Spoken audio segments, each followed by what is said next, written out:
Em nome do Programa de Ações Antirracistas e da Comissão de Diversidade e Inclusão, agradecemos a participação de todos na Semana de Diversidade do HCPA. Este é um espaço para a comunidade HCPana respirar diversidade.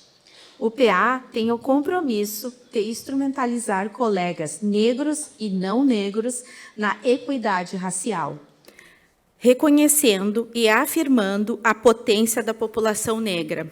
Afinal, a diversidade não é apenas presença, é força transformadora, que gera frutos, promove inovação e abre caminhos para todos nós.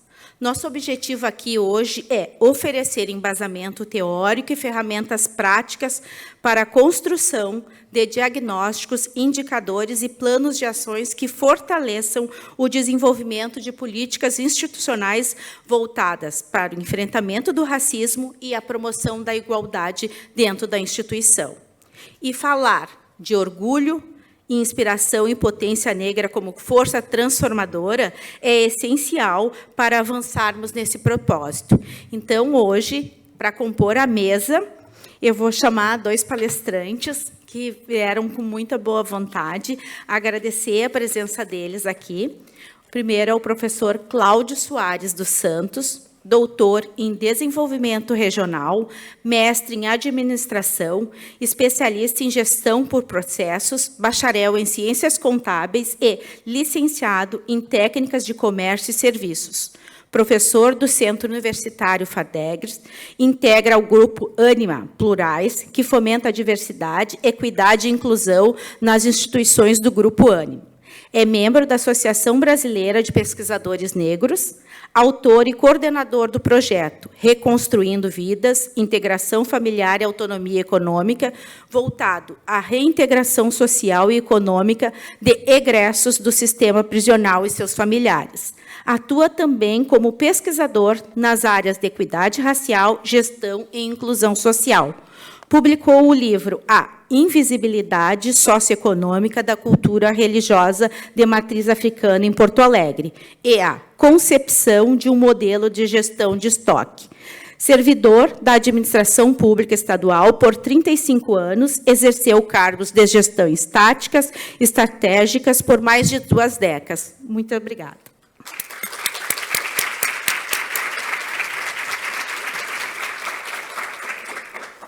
Compõe essa mesa hoje também o professor Juliano de Castro Guedes, mestrando em Memórias Sociais e Bens Culturais pela Universidade La Salle, pesquisador Silêncio, Apagamento e Resistência com foco no letramento racial e nas políticas de reconhecimento. Administrador de empresa com especialização em Gestão de Qualidade e MBA em Gestão de Pessoas. Possui mais de 20 anos de experiência em gestão, educação profissional, mentoria de carreira e desenvolvimento humano. É fundador e diretor da JG, consultoria, treinamentos e soluções para a promoção da igualdade racial, atuando em todo o país como palestrante, formador e consultor em letramento racial, ações afirmativas, equidade e desenvolvimento de lideranças negras. Analista comportamental, certificado pela Universidade Internacional de Ciências Comportamentais e integra o grupo de 100 lideranças negras formados pelo programa Umbutu, Instituto Vetor Brasil. Destaca-se nacionalmente pela construção de formações antirracistas para instituições privadas e públicas e do terceiro setor. Muito obrigado.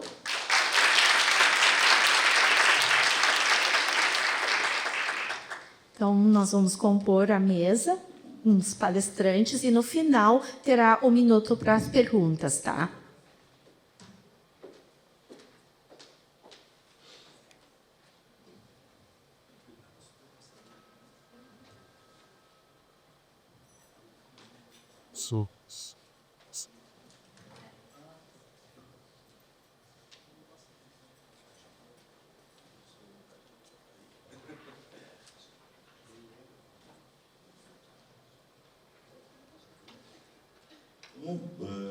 Boa tarde a todos aqui, né? Um prazer estar aqui, agradecer o convite dessa instituição que é uma referência, né? Que a gente vem falando sobre vim trocando muito com alguns membros aqui sobre as questões que envolvem, né, esse mundo diverso, essas pautas antirracistas, essa centralidade dos temas que nós temos que começar a conversar de uma maneira muito natural, né, sobre uma lacuna, né, que tem que ser tratada em todos os âmbitos, em todas as estruturas, em todas as instituições do país. Né.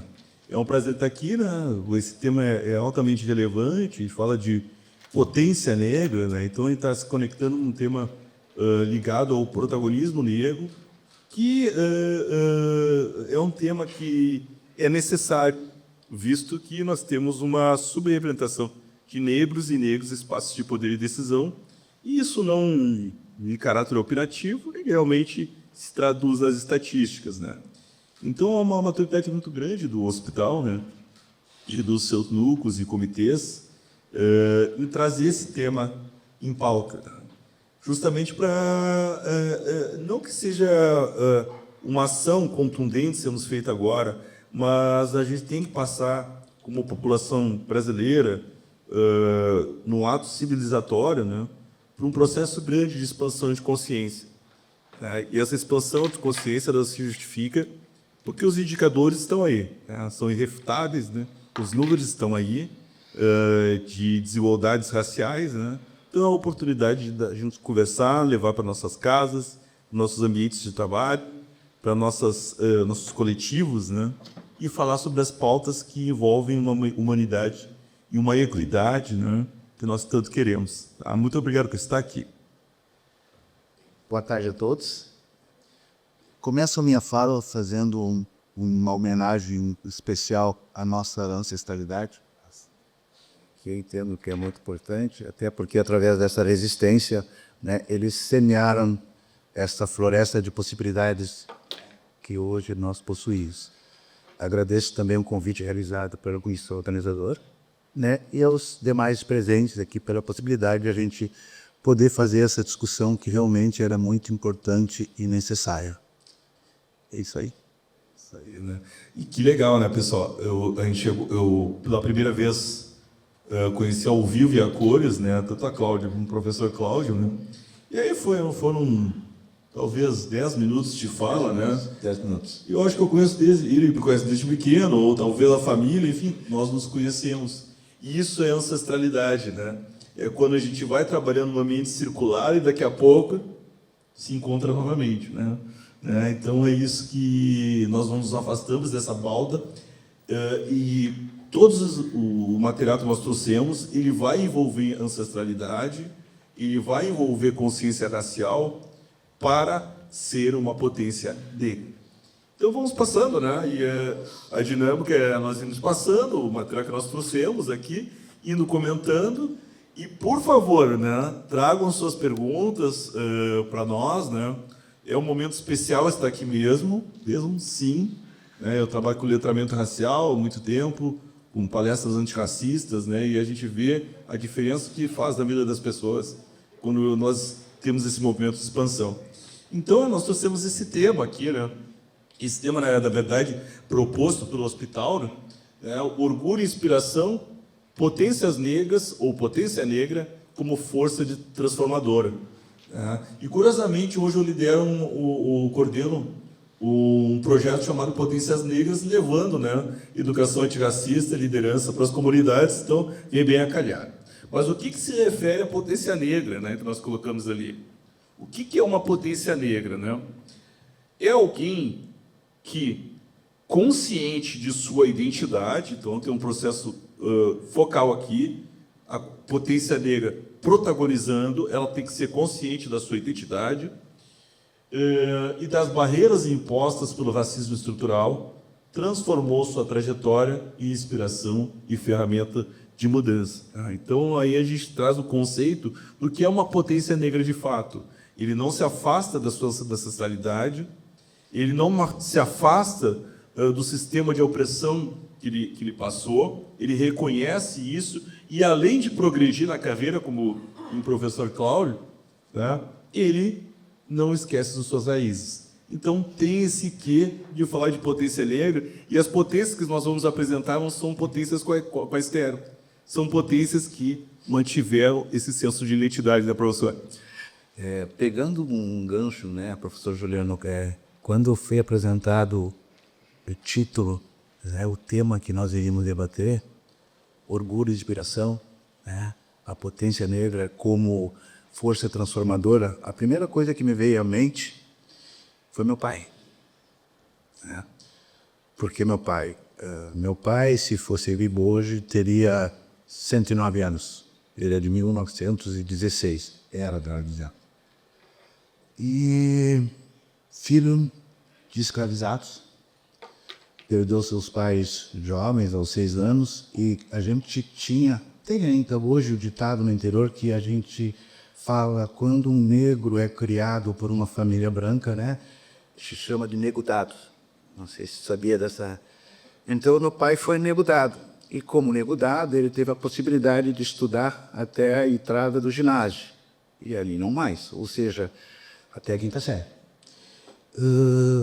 Passado esse tempo, a família com quem ele foi criado disse que tem que trabalhar, que a gente tentou até aqui. Então ele foi para o mundo, foi engraxate, foi padeiro. E lá, nas suas andanças, conseguiu um trabalho de valedor na Justiça do Trabalho. E passa o tempo, passa os anos, meu pai chegou a oficial de justiça com a 5ª série. Cargo que hoje, para ser oficial de justiça, tem que ser advogado. Em 1977, ele ganhou um prêmio nacional como melhor funcionário da Justiça do Trabalho. E isso é orgulho, né? E que me inspirou e me tornou uma potência capaz de transformar, né, a sociedade. E por isso, quando a Cláudia leu um projeto de extensão que eu estou à frente, que é justamente o projeto Reconstruindo Vidas, a ideia é que se quer propiciar que essas pessoas que saíram do sistema prisional, elas possam ter as mínimas condições de busca de emprego, né, encontrarem a sua empregabilidade.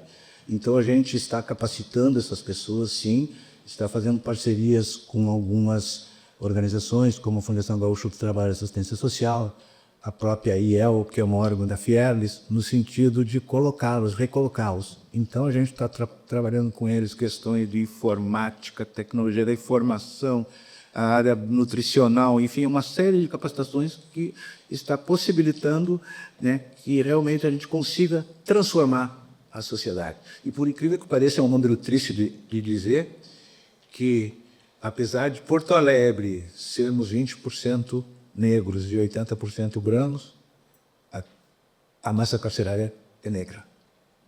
Infelizmente, essa é a realidade. Então, eu faço essa fala justamente como havia dito no início, né? Invocar a nossa ancestralidade. E nada melhor do que falar do meu pai. Nossos pais foram mineiros, né? Meu pai também, né? Meu pai jogava futebol, era a saída, né? E meu avô chegou com o meu pai.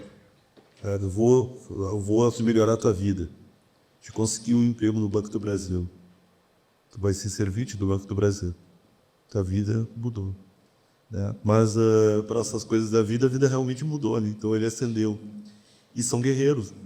No momento que, se a gente olhar, que até 1968, né, os negros não podiam estudar em escolas técnicas nem universidade. 1968, né? 2 anos antes, 2 anos depois, o Brasil ganhou a Copa do Mundo, né? Tricampeão, isso, né? Tricampeão. Então, negros não podiam estudar. Então, vocês vejam, né?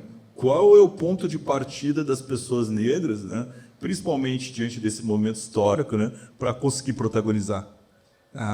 E por isso que esse protagonismo negro ele tem que vir com o senso de identidade, o senso de reconhecimento, o senso ancestral que é forjado por nossos pais, né?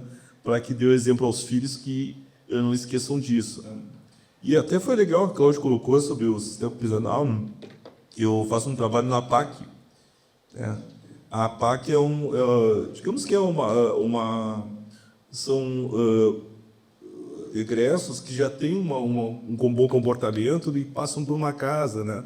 E passam por um processo de ressocialização. E eu dou lá letramento racial. E, curiosamente, a população carcerária, 90% ou mais por cento chilecos, né? E lá na PAC, a população negra é minoria. Né? E, claro, fora aquela questão, nem se para analisar o crime, tem na frase lá, né? É o que foi para trás, né? Não interessa mais, o homem vai ser forjado a partir de agora. E as pessoas realmente demandam oportunidades, querem recomeçar a vida, querem realmente entender o seu ponto de partida diferente, porque passaram por aquela opressão e tudo tem uma explicação. Então, é muito interessante.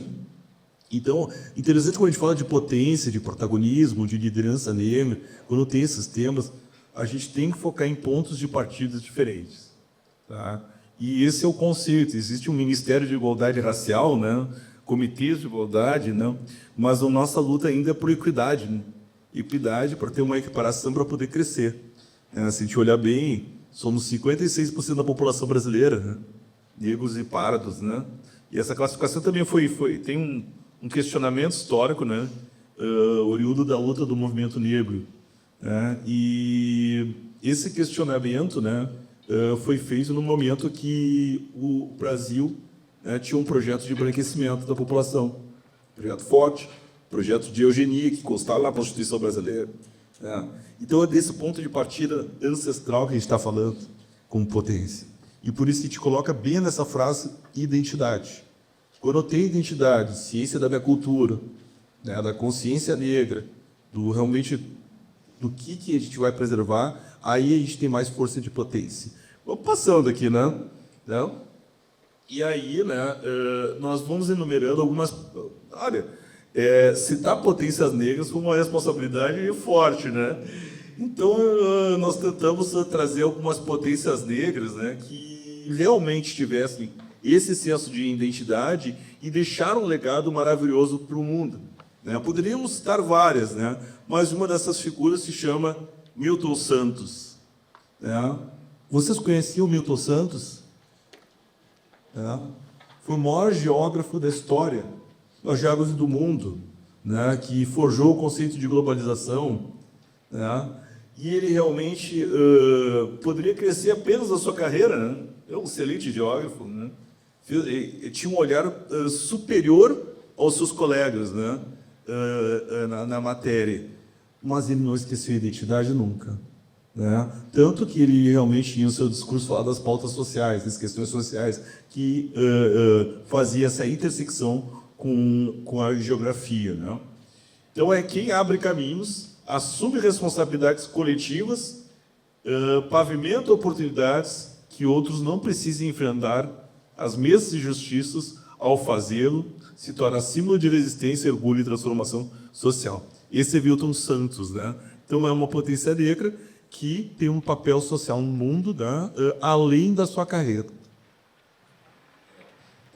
Detalhe, né? O Milton Santos, de graduação, ele é advogado. Né? Isso também é advogado em graduação e doutorado e mestrado em geografia. Né? E dos bons. Maravilhoso, dos bons. Oi, e quando foi, né? Foi, mas a sua obra imortalizou, né? Então não tem como deixar de falar quando se fala em globalização, território, região, não tem como deixar de falar de Milton Santos.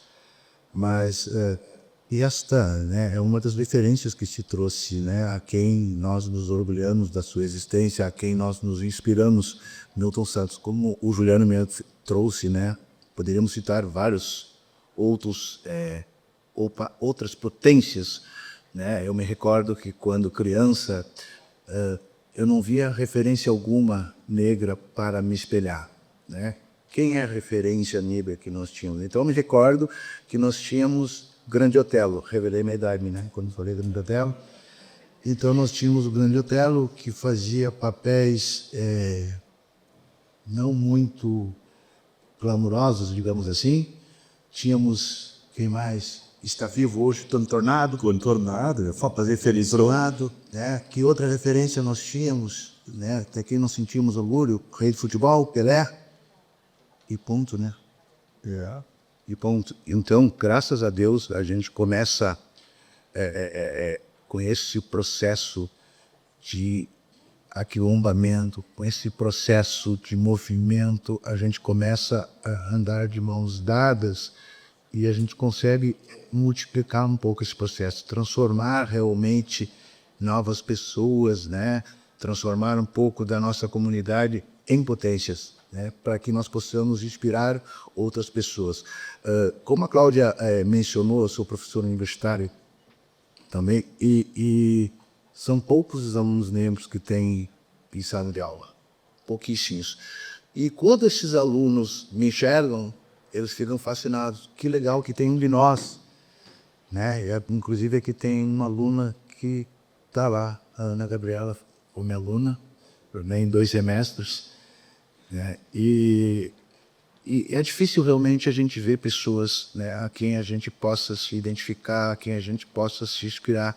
E eu fiz uma pesquisa recentemente que trata justamente da questão. Quantos professores negros teve ao longo da tua vida, com aluno de faculdade? Show, né? Poucos mencionaram que tiveram professores negros. Poucos. Eu trabalho numa instituição aqui em Porto Alegre, onde são 2 marcas e a gente pertence a uma rede. No total, são 230 professores. 230 professores de Porto Alegre. Quem adivinha quantos professores negros nós temos? Chutem. Oi? Na minha instituição eu sou o único. E na outra tem mais 2. Então nós somos 13 de 200 de vários. Então é pouco. Isso precisa mudar, né? E eu, como faço parte do grupo Anima Plurais, que justamente a gente busca reivindicar questões no propósito de promover essa equidade que tu havia falado, então a gente criou um banco, né, de talentos justamente para ir atrás de potência daquela pessoa negra que realmente tenha condições de estar dentro da sala de aula. E a gente está tentando, está movimentando e as coisas tendem a mudar. Porque a gente quer, no mínimo, que tenhamos 20% de professores negros dentro que correspondam à população, né? E se a gente for contar, nós temos bem mais que isso. Pode ter certeza. É que às vezes, nós, enquanto guerreiros, nos acomodamos um pouco, né? E não enfrentamos, né? Que é uma batalha dia a dia, né? Eu cresci, meu pai e minha mãe dizendo que todo dia eu tinha que brigar, todo dia eu tinha que lutar. A cada dia era uma batalha, a cada dia era uma luta. Né? E realmente, quando eu fui para o mercado de trabalho, eu percebi que era isso. Mesmo estando numa empresa estatal, a competição era muito grande, né? A competição às vezes era desleal, mas eu nunca baixei a cabeça. Porque se eu deixasse baixar a cabeça, tomaria em conta e eu nunca chegaria onde eu cheguei. Não dá tempo de baixar a cabeça. Não dá tempo. E aí ele te fala, em termos de potência, em termos de luta, né? Eu me recordo que muitas vezes, em determinados momentos, o pessoal não me conhecia, eu participava de uma reunião. E naquela reunião tinha 15 pessoas, o único negro eu. Engenheiros, advogados, administradores. E um dia um cara chega e me pergunta na reunião: qual é o teu título? Mas eu entendi a pergunta. Aí, como ele me perguntou de forma snob, eu respondi da seguinte forma: meu título é tricampeão brasileiro, que está campeão da gaúcho. E ele ficou sem ação. Mas a ideia dele era perguntar se eu tinha alguma formação. Ele não perguntou dessa forma. E eu não quis dizer que eu tinha os títulos. Porque se eu estava ali, foi que eu tinha. Então, às vezes, essa questão, às vezes, a gente tem que se impor. Como tal? A gente tem que se impor, porque senão a gente, como é que eu posso dizer para vocês, é aquela questão que nós vamos falar mais adiante, né, do racismo estrutural, né? Daquela questão silenciosa, daquela marca, daquele estigma, daquele estereótipo que fazem da pessoa negra. Nós temos que superar isso. A gente fala do viés consciente, né? Que faça com que haja um automatismo em termos de alguns movimentos, olhares, né? Então, muitas aulas sobre TI nas faculdades ali, inclusive após, né, quando eu entrei para dar aula, aí as pessoas não entravam na sala de aula. Na primeira experiência na pós, as pessoas não entravam na sala de aula. E eu ali, né? Eu chamando, eles não acreditavam que eu era professor. Então, eu falei, né? Eu continuo várias vezes, né? Então, eu fico ali, né? E aí, claro, tem toda uma aprovação para dizer. E os títulos, né, pessoal? Os títulos, né? E a gente vê quanto, né, tem uma história por trás dessa exigência.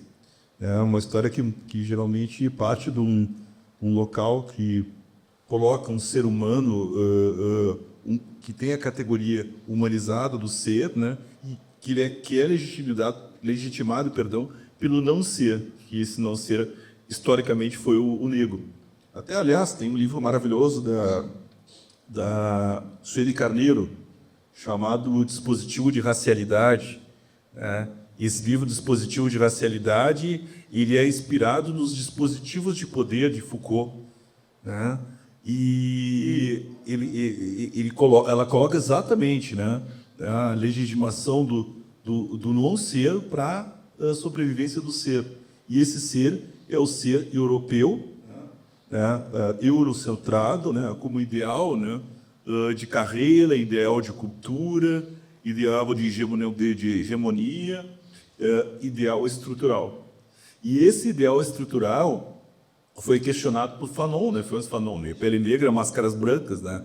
O quanto nós, muitas vezes, negros, temos que vestir máscaras brancas para ascender. Né? Só que isso tem limite. Né? Quando algum momento o racismo te alcança, né? E tu tem que largar a máscara branca. E por isso, quando a gente fala de protagonismo negro, tem um senso de identidade. Quando a gente faz qualquer pauta antirracista, eu tenho que letrar. Eu tenho que despertar uma cultura, né, que desmantele, né, esse senso de estrutura como a gente conhece. Né? Porque senão vai acontecer várias vezes, com outro título. E talvez, né, pessoal, imaginem, né? Imaginem se vem alguém de matriz africana aqui apresentar. Né? E será que ele não tem esses títulos, né? Mas quem conhece bem a ancestralidade sabe que os títulos são outros. Né? Os títulos eles envolvem um senso humanitário, né? Um conhecimento, uma forja diferente da forja europeia, né? Que realmente são as formas de aprendizado que foram consagradas na África, que realmente é o berço, né, do que a gente vem a aprender. Então, essas lideranças elas vêm para esse aspecto. Eu vou passando aqui, né? Outra potência aqui que selecionou foi Conceição Evaristo, né? Conceição Evaristo, né? Ela era escritora, doutora em letras há muitos anos, né? E ela foi reconhecida e viu o best-seller, digamos assim, aos 71 anos. Né? E ela colocou ali, eu coloquei a frase, né? Quando nós negros temos um papel diferenciado na sociedade, nós nos tornamos quase mitos. Né? Estar aqui é quase um mito, né? Estar aqui, né? A gente passa por um crivo, não tenha passado por esse crivo aqui, mas a gente passa por um crivo social mesmo para daqui. É difícil, é muito difícil. Uma aprovação muito maior, não é contigo, foi uma maravilha. Não, mas é em todos os ambientes, né, uma aprovação muito forte, inclusive dos títulos. Né, para exigir questões orçamentárias, assim, não é torjo, não vê nada com. Tá? Mas, então, a Conceição Evaristo, quando ela ganhou um prêmio, ela colocou: a exceção confirma a regra. Quando nós somos exceções em determinados espaços, podemos até nos sentir rejubilados, mas temos que nos perguntar: que regras são essas que na sociedade brasileira, através das quais os negros são exceções? Tá? Então, é importante ter essa questão. Né? Os negros que ascendem, eles passam por uma barreira estrutural incrível. E não dá para ser colocar assim, não, mas ele passou, ele conseguiu, também consegue, né? É um filtro que eu e o Cláudio conseguimos passar, mas é um filtro que não é natural. Essa tua fala me remete ao meu passado, de novo. Tô falando da minha vida agora, né? Mas é que as condições eram outras, né? O teu pai do Banco do Brasil, meu pai da Justiça do Trabalho, ou seja, tinham condições de nos colocar num colégio particular. E num primeiro momento eu embranqueci também, no sentido de que se eu consigo, o Zezinho também consegue. O Zezinho vai para vagabundo, só quer ficar sabendo de carnaval. Eu tinha esse pensamento. E com o passar do tempo, a coisa começa a mudar. Começa a mudar porque aí tu percebe que, opa, eu tive condições, eu tive estrutura, ele não teve. Então ele não está partindo do mesmo lugar, né? Então ele tem um obstáculo, existe uma barreira ali. E o que fazer? Temos que mudar isso, né? E nós, como tu falou, e a Conceição Alvaristo falou também, nós nos tornamos mitos diante de uma certa comunidade, de um certo povo, de uma certa região. Por quê? Porque nós conquistamos o nosso espaço. E só que no local onde a gente está, também fica aquela questão do tipo, como é que esse cara conseguiu? Como é que tu conseguiu? Né? Uma vez um colega me perguntou assim, ô Claudião, me chamo de Claudião, não, professor Claudião, desse pode, mas tudo bem. Como é que todo semestre tu consegue ser paraninfo? O que tu faz em sala de aula? Dou aula. Só isso, não sei. Depoimento. Então, são perguntas do tipo assim, como é que ele consegue? O meu papel é isso, eu tenho que fazer isso, então eu vou fazer bem feito. E aí me remete novamente, né, interior. Tudo que tu faz bem feito. Faz bem feito porque vão querer descredibilizar, né? Tirar os teus créditos em cima disso. E não deixa margem para erro. E aí a gente procura sempre seguir isso aí. Eu passo para minhas filhas, passo para minhas sobrinhas, passo para os meus alunos, né? Mesmo não negros, né? Mas passo, né? Que como cidadão, ele tem que lutar, ele tem que batalhar. Senso de excelência. Essa é a realidade. Mas a gente, mesmo tendo conquistado um espaço e pequeno, direito de passagem, mesmo assim a gente encontra muitas barreiras. Né? E eu falo por ter trabalhado em uma empresa estatal, como já falei, não quero ser repetitivo, mas creio que dentro do hospital também deva ter esse tipo de obstáculo às vezes. Porque está enraizado isso na nossa sociedade. Infelizmente. Então, se surgiu uma oportunidade, a primeira pessoa a ser lembrada, não o Juliano, que conhece tudo de qualidade. Por que não o Juliano? Porque infelizmente o Juliano é amigo. O primeiro a ser lembrado é o Zé.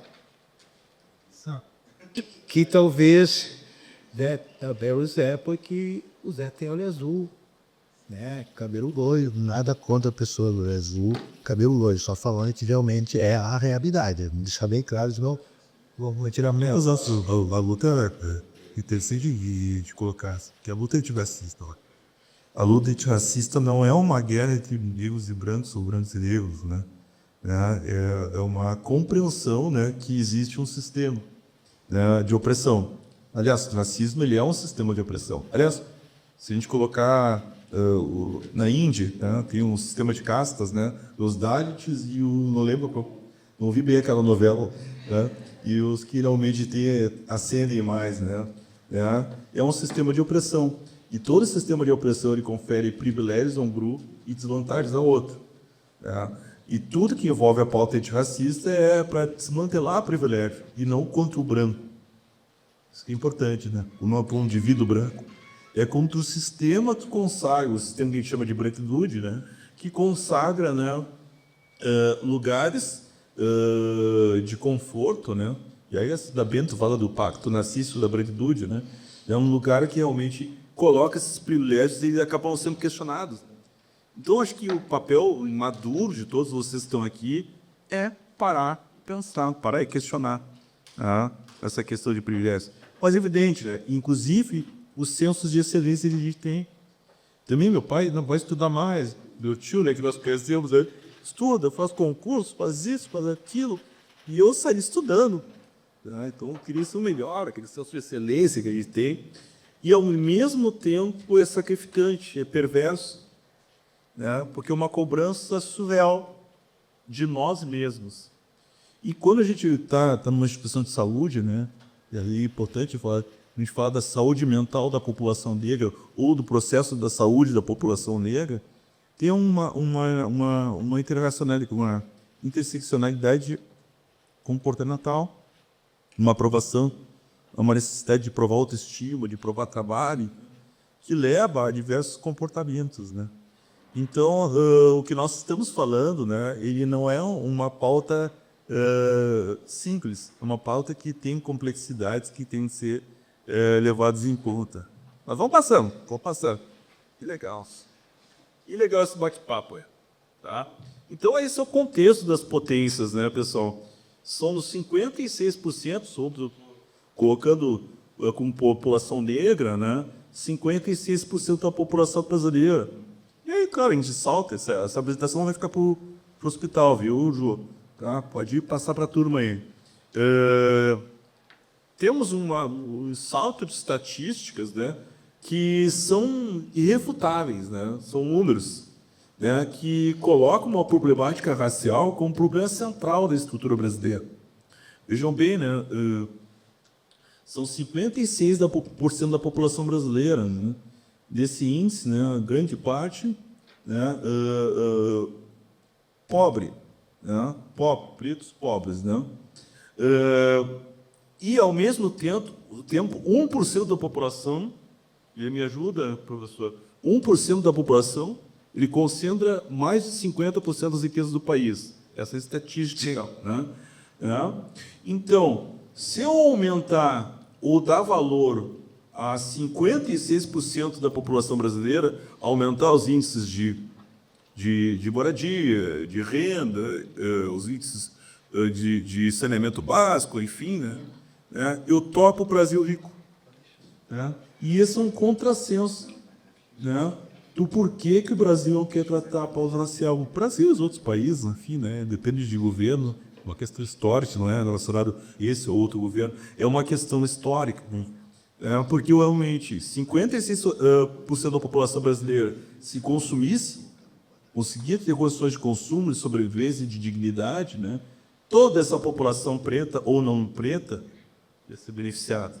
Né? E esses dados são irrefutáveis. Né? Então, apenas 3% dos cargos de liderança são ocupados por pessoas negras. 3%.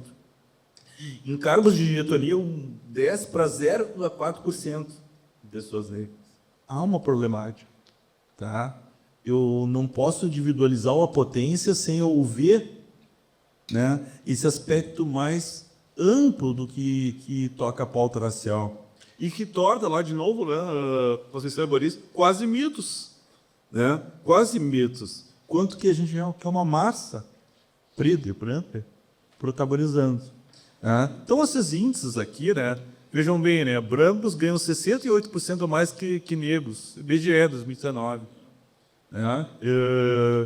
45% dos profissionais negros nunca ocuparam cargos de liderança, mesmo com a mesma qualificação que antes. Temos uma problemática social. Né? E essa problemática requer, ao menos que nós estejamos nesse ambiente confortabilíssimo, né, para pensar qual é o papel nessa luta antirracista.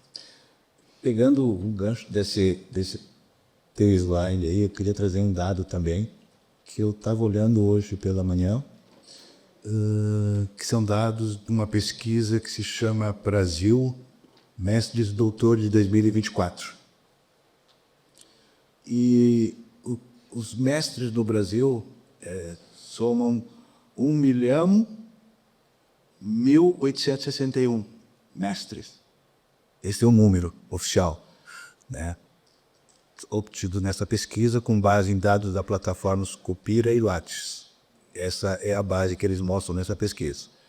E interessante que 49,7% são brancos, 4% pretos e 16% pardos, ou seja, 20% negros. Legal.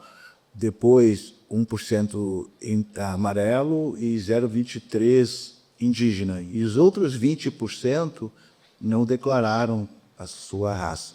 Então, esse é o dado de mestres. E quando tu vai para o campo dos doutores, são 320 mil doutores no Brasil. Né? E dentre os doutores, 59% são brancos, ou seja, aumentou o percentual. E diminuiu o percentual de negros, porque são 3% pretos e 14% negros. E o percentual de indígenas e amarelos também são menos. Mas aumentou o número que não declaram a sua nação. Então é um dado interessante que mostra também bem ao encontro que você está fazendo aqui, né? Pô, eu tenho 56% da população e os percentuais são esses aqui com relação a este quesito que é a educação, né? Então está na hora, né, de mudar. Há de se deixar bem claro que houve uma mudança, porque os números lá em 2000 eram bem piores. Bem piores. Passa a bola, professor. Eu só queria essa informação para complementar, né? Porque óbvio, eu sei que são né? A gente chama dessas estatísticas das desigualdades, como a gente entende, e não foi só Silvio Almeida que falou que o racismo é estrutural. A pedido do Nascimento, lá quando ele, Florestan Fernandes, quando denunciaram o genocídio no negro brasileiro, eles já colocaram uma problemática estrutural que se alasta. Né? O racismo ele não tem somente a individualidade, né? Ele é estrutural e se institucionaliza, criando, claro, como consequência indivíduos racistas, né? Mas a questão de estrutura ela se explica muito mais, né, esses números, né? E aí realmente ressalta o porquê que nós estamos aqui. Até a Cida Bento, outra expoente, né? Ela tem um livro fantástico. Ela era gestora de recursos humanos, né? A Cida Bento, ela fez o livro Pacto da Branquitude, né? E aí ela coloca bem assim no livro, assim, não é que os brancos se encontram às 5 da manhã, né, e combinam de ser racistas. Não é isso, não tem nada a ver com isso. Ela fala de branquitude, um sistema, ou seja, que consciente ou inconsciente, na maioria, coloca mais brancos nas estruturas de poder, os negros não conseguindo chegar, né? Então, essas barreiras que ela citou, elas vão desde o viés inconsciente, né, dos estereótipos, até as redes estudantes, né? Até esses dias uma entrevista de uma menina, né? E foi perguntado para ela assim, tá, o que tu gostaria de estudar? Foi o que a pessoa branca tem. E ela falou que eu gostaria de ter a rede de contatos dela. Porque a rede de contato profissional da pessoa não negra propicia emprego, propicia indicação. Né? E a rede negra ela está lutando. Ela está se ajudando para poder protagonizar. Então, é uma questão muito interessante. E, passando para essa estatística mais alarmante, né, o Instituto Ethos, esse respeitado Instituto Ethos, né, ele faz uma pesquisa com as maiores empresas para trabalhar, empresas que já têm ações afirmativas, já possuem comitês, já têm núcleos, já tem pessoas trabalhando, já tem líderes, inclusive, nas estruturas de poder. Tá? Ela fez, em 2017, uma pesquisa com as 500 maiores empresas do Brasil, tá? E as suas ações afirmativas, enfim. Tá? E foi definido um índice, que, caso o ritmo se mantenha, a igualdade racial ia ser alcançada em 2017, a pesquisa que deflagrou em 2017, em 150 anos. Bom, as empresas se aperfeiçoaram, entraram nos pactos de promoção da igualdade racial, fizeram cotas, ações afirmativas e fizeram, de novo, uma outra pesquisa agora, no ano passado, início desse ano teve os resultados, mas em 24, né? E, pasmo, o ritmo para alcançar a igualdade racial, ele aumentou para 167 anos. Né? Então, não são ações individuais, São ações que envolvem cultura, pessoal.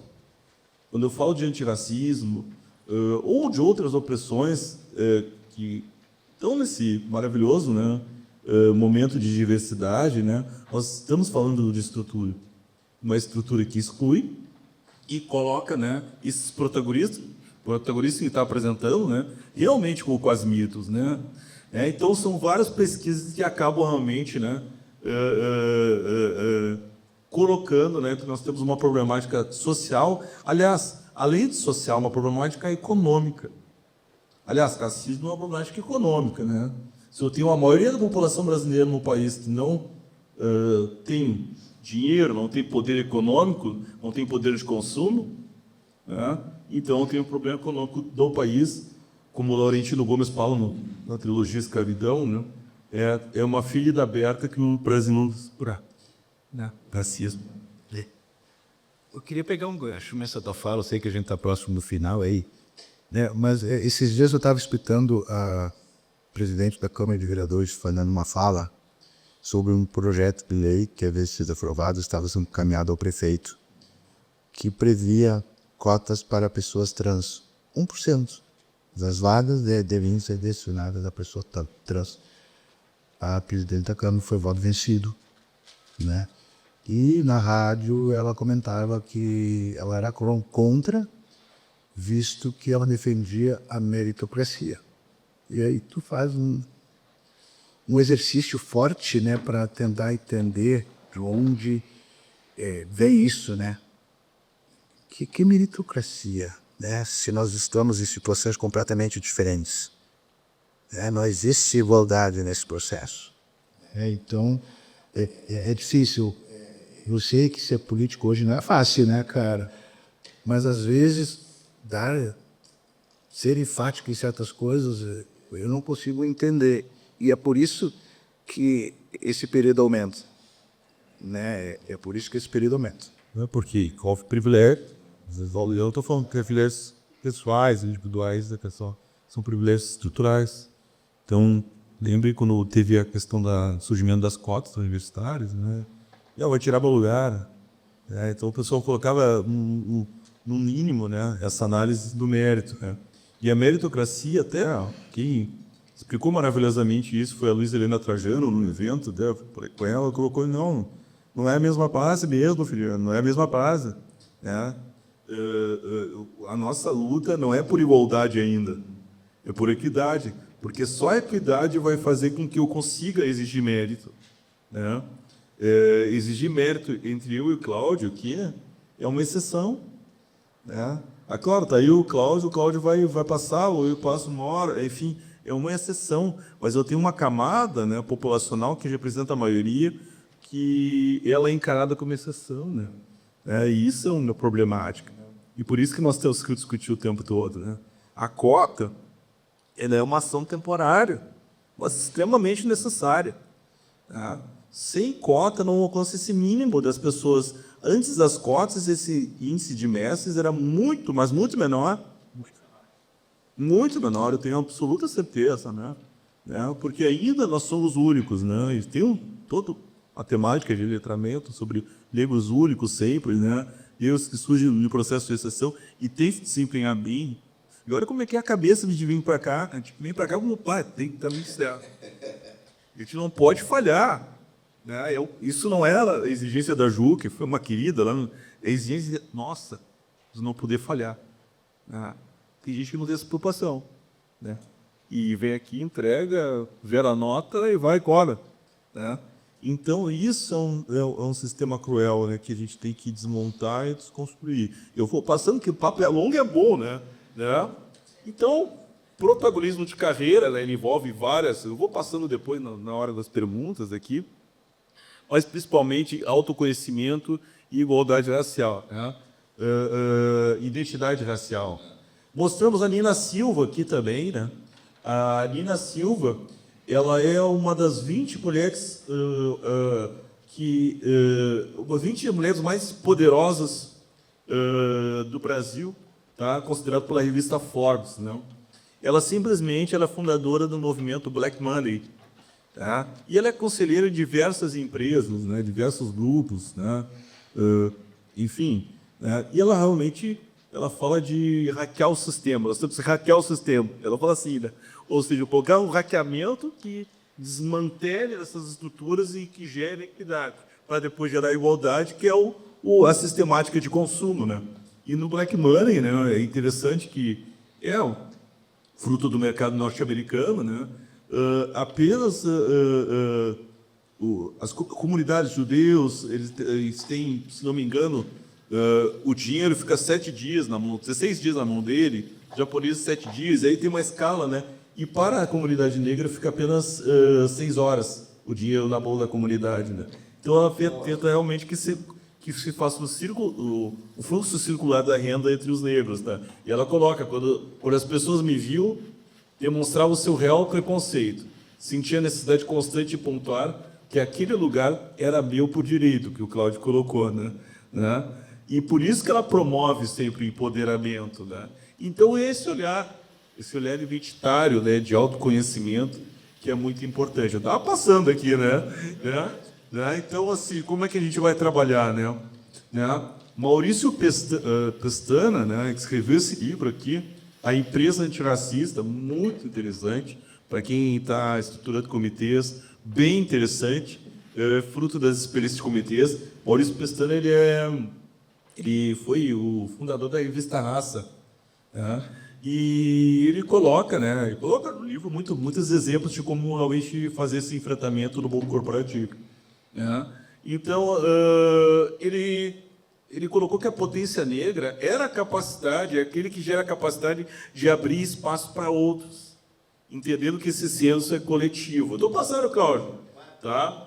Aí, né, finalizando, assim, aí o Cláudio foi... E aí eu quero que o Cláudio finalize também, que ele começou, né, falando de aquilombamento, né? E Abdias do Nascimento, né, trouxe da África, no seu exílio, né, o conceito de quilombismo. Né? O que era o quilombo? Né? O senso de quilombo, o senso social do quilombo das pessoas crescer sobre uma luta coletiva e não sobre uma luta individual. E aí ele fez o Teatro Experimental do Negro, que saiu Ruth Souza, Léa Garcia, Milton Gonçalves, né? Potências negras, realmente, né? Que só vão funcionar no movimento coletivo de aquilombamento, né? Então, a mensagem, né, Cláudia, é que no mundo corporativo ou no mundo público, nós temos que nos aquilombar, entender cada vez mais que o aquilombamento, seja entre pessoas negras ou não negras, né, ela é a solução para um progresso coletivo, né? Ótimo, aí eu fiquei interessante, ótimo. Tá, vamos faço ver. E depois felicitar com a viola deles. Né? Diante do término do tempo, né, tempo esgotado, eu quero encerrar minha fala falando de que potência negra, para que tenhamos novas potências, novos negros com potencial de desbravar o mundo, é necessário que, em primeiro momento, nós tenhamos orgulho das nossas origens, orgulho de quem nós somos, orgulho de quem nós pertencemos. Inclusive, às vezes, até mesmo em termos de crença, nós omitimos quem somos, porque somos, né? Porque tem um vício do passado que não era permitido, né, ter determinada crença. Qual a crença, né? Em às africano, escolhendo. Então, às vezes, nós omitimos muitas coisas. E se a gente quer tornar realmente potente, em condições, né, de abrir caminhos, espaços para a transformação social, é necessário que nós tenhamos orgulho, sim, de quem nós somos, que nós tenhamos a nos inspirar em pessoas que fizeram alguma coisa pela nossa comunidade, pelos nossos membros, né, pela nossa comunidade. Com certeza, assim nós iremos ser pessoas potentes. Ou seja, nós somos, se a gente puder, se eu quiser, eu consigo. E como que eu consigo? Passar pela educação, que também é uma das barreiras, né? Então, vamos lá, vamos estudar, vamos atrás, que a gente, de mãos dadas, né, de mãos dadas, melhor dizendo, a gente faz todo mundo subir. Pode ter certeza. Porque eu sou porque nós somos, né? O mundo mútuo, né? Aí você viu com a Viola Davis, né? E ela, numa entrevista, né, com a uma rede americana, né? Foi colocada por que ela não ganha o mesmo que a Meryl Streep ganha. E ela falou, poxa, eu tenho o mesmo currículo que a Meryl Streep, eu tenho a mesma jornada, eu passei com os melhores chás, eu tenho qualificação. E aí ela falou essa frase, eu quero e espero, né, comer o mesmo filé mignon que as atrizes brancas recebem. Né? Que realmente é isso que é a busca para realmente ser a potência negra. Né? Enfim, né? Acho que a gente abre para perguntas aqui, agradeço o espaço aqui, que deu a oportunidade para falar um pouco, né, dessa temática tão ampla, né? Nesse momento tão especial. A Cláudia, agradecemos, né? A Ju, ao comitê todo, Elis, né? Esse momento de diversidade que é tão importante se falar em instituições tão potentes, né, como o hospital, e que nós somos agraciados de estar aqui. Muito obrigado.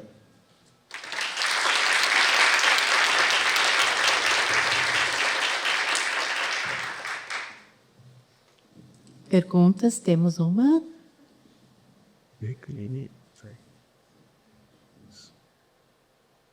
Vamos lá. Se me permitem, eu não quero tirar o espaço dos colegas negros que com certeza precisam falar agora, né? Mas, assim, ouvir vocês falar e um áudio falar tá super necessário.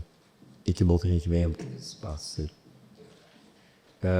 Veio uma luz, assim, sobre um momento da minha história, né? Um recorte da minha vida. Hoje eu percebo um impacto disso tudo nos amigos negros, nos poucos amigos negros que eu tive a oportunidade de ter durante a minha vida, pelos espaços que eu ocupei, né? Eu ocupei um espaço de muito privilégio, eu tive a oportunidade de estudar fora, fiz mestrado fora. Era uma turma de 60 colegas, 15 italianos, 45 estrangeiros de todas as partes do mundo. A gente é um negro, né? Ele nasceu em Gana, foi enviado pelos pais para estudar nos Estados Unidos, sobre culto, os melhores alunos da turma. Por estar ali naquele lugar, né, junto com os outros 59, a gente costumava chamar ele de o príncipe de Gana. Então, príncipe de Gana. Eu achava isso legal. Eu achava isso que era um elogio para ele. Eu saí muitas vezes em defesa dele quando eu sentia algum tipo de preconceito ou ato discriminatório de fato. Aconteceu vários. Mas eu nunca tinha percebido a violência do meu apelido. Porque como se para um negro, né, estar naquele lugar só seria permitido se ele ocupasse, se ele fosse a realeza. Todos os outros brancos, asiáticos, latinos, né, poderiam estar ali, independente de onde viesse. Então, para ele teria que estar nesse topo da pirâmide social. É isso, assim, hoje eu percebo, né, que esse espaço não pode ser ocupado por privilegiados. O mito, não pode ser exceção. E eu queria ser um membro do comitê, né?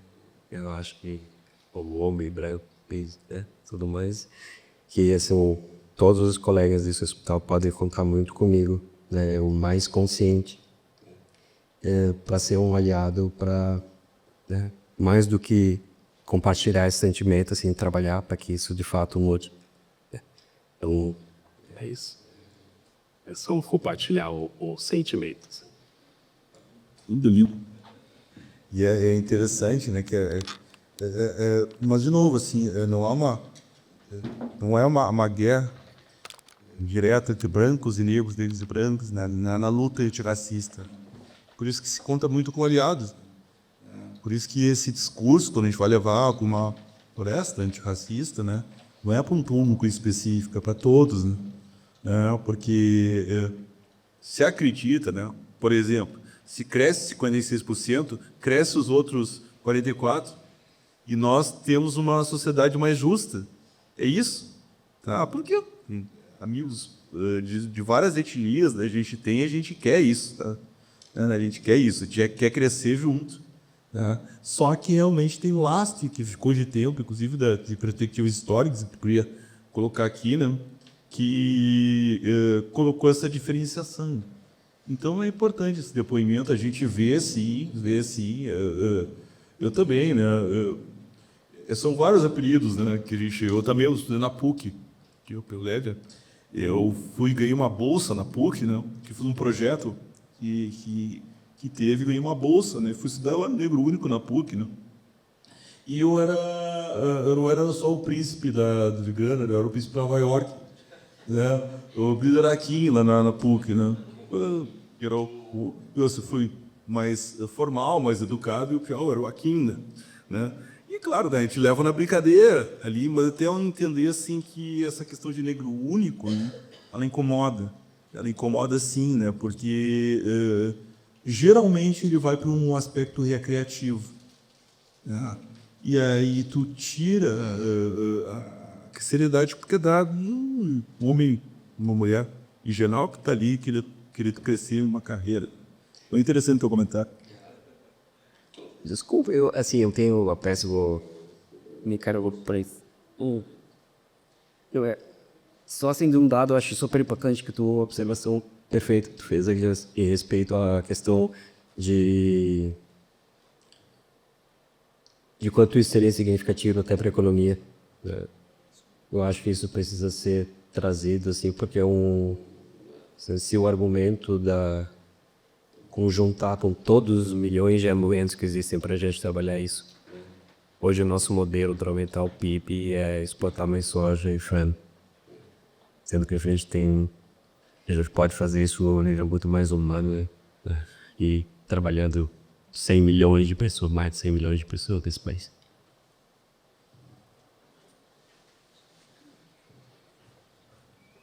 Olha, seu questionamento. Então, vamos fechar mais um pelo adiantado da hora, para nós poder encerrar daqui a pouquinho. Boa tarde a toda a mesa que está aí. A minha pergunta vai para os professores.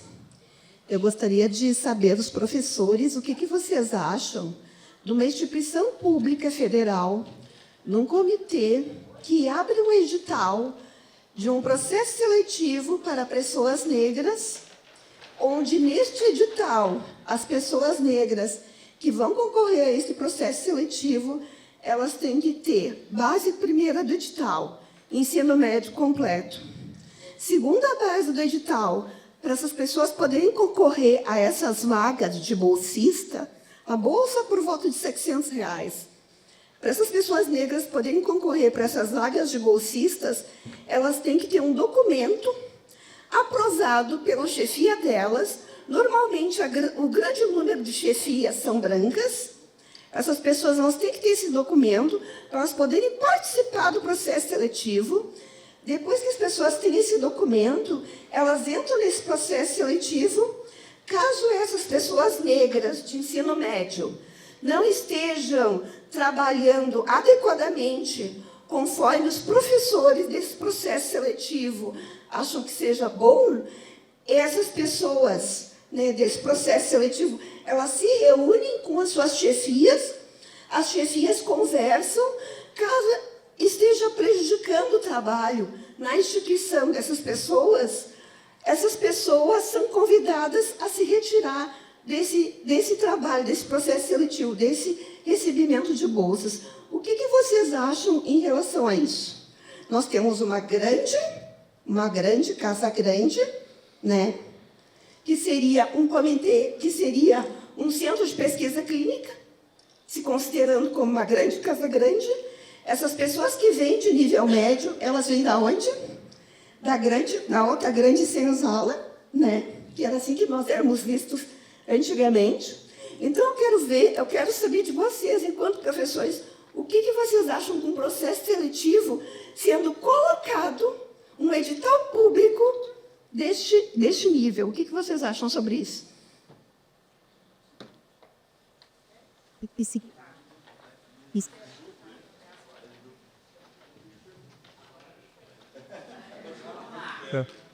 Senão não tem dança.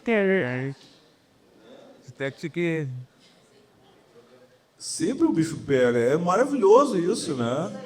Senão nós estamos falando numa pauta. Na verdade, sim, pessoal. A gente não está falando numa pauta fácil. Se fosse fácil, nós não teríamos 56% alijados das estruturas do poder, né? Então, esses programas, né, todos, inclusive um programa de cotas, todo o programa de cotas foi feito por um bem-estar comum, para realmente gerar equidade. Aí, antigamente, o processo era autodeclaração, né? Aí as pessoas se autodeclaravam. Não deu certo, porque tinha um fraude nas cotas, né? Agora tem comitês de heteroidentificação extremamente necessários, que fazem esse crivo maravilhoso, mínimo tem que ter um comitê. E ainda tem fraude das cotas, né?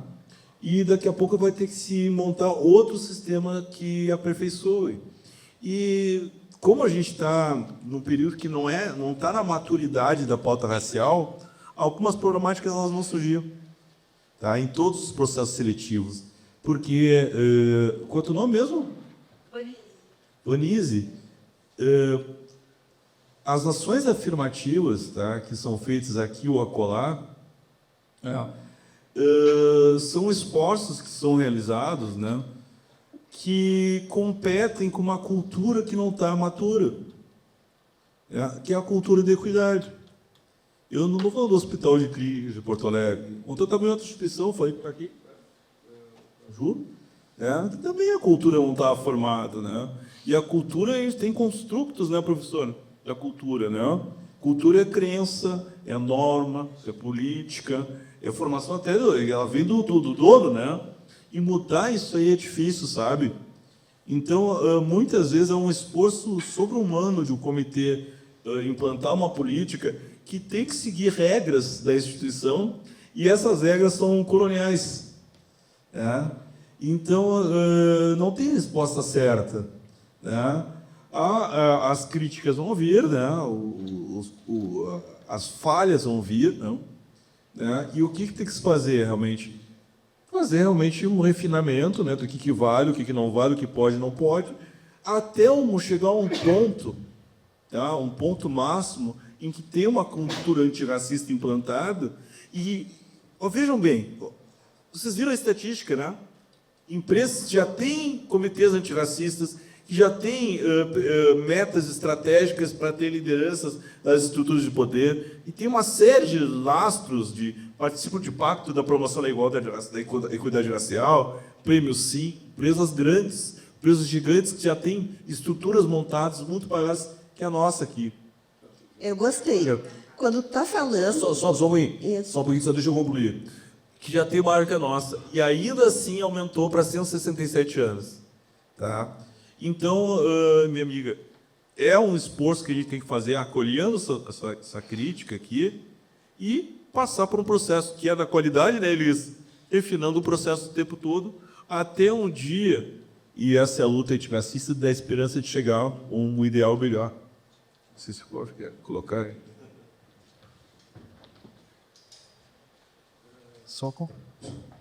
Só complementando a tua fala, né, é que, de certa forma, as regras vitalícias, elas são prerrogativas das circunstâncias. Então, à medida que a gente só entende que deva ser dessa forma, ok. E, como tu bem falou, gradativamente, se tem alguma lacuna que precisa ser preenchida, vai se adaptando, né? Mas o que importa é que já existe um processo, já foi dado um passo importante, que é permitir o acesso dessas pessoas a determinadas bolsas, né? Então, já é um avanço, né? Agora, tem coisas que precisam ser melhoradas sempre. Isso aí não é privilégio de um hospital federal, né? E é privilégio da empresa A. Ou seja, isso aí é natural. É no mundo empresarial assim. Nem sempre as coisas que são propostas saem legal na primeira vez. Vai se ajustando e vai se adaptando. Então, não sei se eu consegui responder a tua... Muito obrigado, vocês conseguiram sim. Ali na parte que tu colocou colonialismo, foi assim que eu vi. Eu vi a instituição, o pessoal que trabalhava dentro da instituição, como se fosse visto como pessoal da senzala. Eu vi os senhores, as chefias, sendo vistas como senhores. E esse comitê que fez esse processo seletivo, eu vi como a grande Casa Grande, se instituindo como a grande Casa Grande de poder, de colocar e de retirar. Perfeito, gostei muito da colocação de vocês. E espero realmente que o Comitê de Ética da nossa instituição, eu espero que o comitê que avalia todo esse tipo de questão pegue aquele edital com letramento e veja que as coisas têm que mudar, que não pode ser dessa maneira. Muito obrigada. Obrigado a todos, então, pelo adiantado da hora. A gente passou uns minutinhos, eu vou encerrando. Então, queria agradecer muito a presença de todos, a presença dos palestrantes na mesa sobre orgulho e inspiração negra como força de transformação. Mas eu tenho 2 pontos que eu não posso deixar de comentar. Então, o primeiro ponto é que sobre o nego d'alto, que é um termo que foi muito tempo usado pela população negra.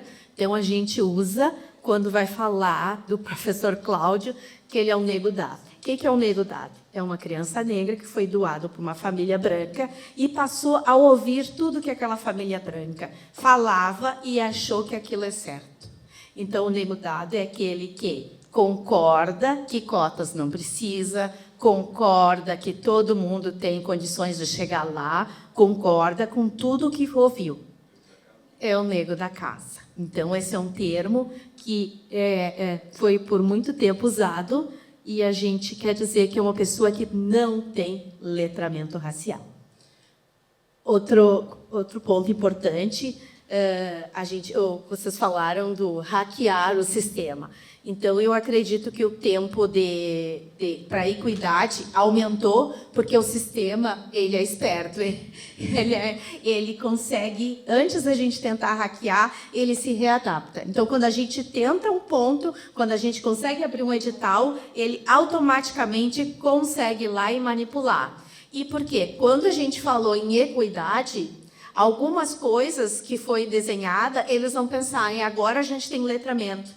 Então, a gente não quer só ter liberdade de sentar aqui e falar. Eu quero ter liberdade de sentar aqui e falar e ter propriedade do que eu estou falando.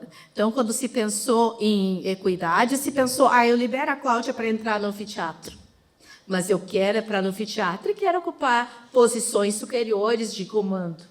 Então, cada vez mais vai crescer, porque cada vez mais quem está aqui, quem é a população negra, vai se dar conta que ela precisa de muito mais. Isso é o ser humano, botei aqui. O ser humano, cada vez, necessita de mais coisas. Então, quero agradecer muito o programa de Ações Antirracistas por estar aqui, por compor, por participar da Semana da Diversidade. Agradecer muito o grupo da Diversidade e Inclusão, na pessoa da Juliana, que é uma pessoa incansável para toda a programação. Agradecer muito a Elis também pelas indicações e os demais colegas. Muito obrigado pela atenção de vocês.